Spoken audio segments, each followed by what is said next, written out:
It's autumn in Australia. The water has been drained from the rice bays and our sun-ripened crop is ready to harvest. Here in the Riverina district, we expect to produce an average of 750,000 tonnes of top quality rice per year. G'day, welcome back. Here's another way to look at harvest. From this 4-hectare block, I'm expecting to harvest 40 tonne of rice. That's about 4 million sushi rolls. Now that's pretty impressive.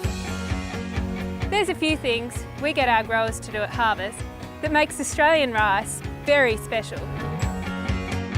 Because hygiene is extremely important, growers must sign declarations stating that their crops have been grown using only chemical inputs that are registered for use on rice and in accordance with label directions. They also have to declare that their harvesters and other harvesting equipment have been thoroughly cleaned. This is to protect against cross-contamination from other rice varieties or another crop. Once harvest starts, we keep going until all the rice is off. That means I'll be harvesting for about 3 weeks. We have to work fast while it's at its optimum moisture level, 18 to 22%. That way, you'll get the best quality for cooking and eating.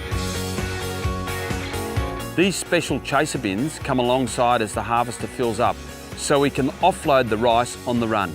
Most of the paddy rice will be processed and packaged for export, but some is put aside at the receival site for next season.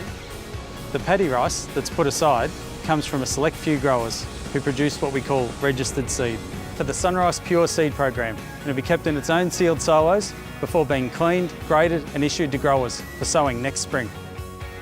All deliveries of rice are weighed, tested for quality, purity and moisture content, and the farm of origin is recorded as part of the SunRice traceability program. Varieties are segregated and stored until ready to be milled. And undergrain drying is a feature of our storage sheds you won't find everywhere. It's the best way to keep stored rice healthy, and we use it to manage temperature and maintain moisture content at the ideal level of 14%. Using this aeration system means you can move a lot of air evenly through the entire stack. Next time, we'll show you around the mill in the final part of the rice crop's journey. See you then.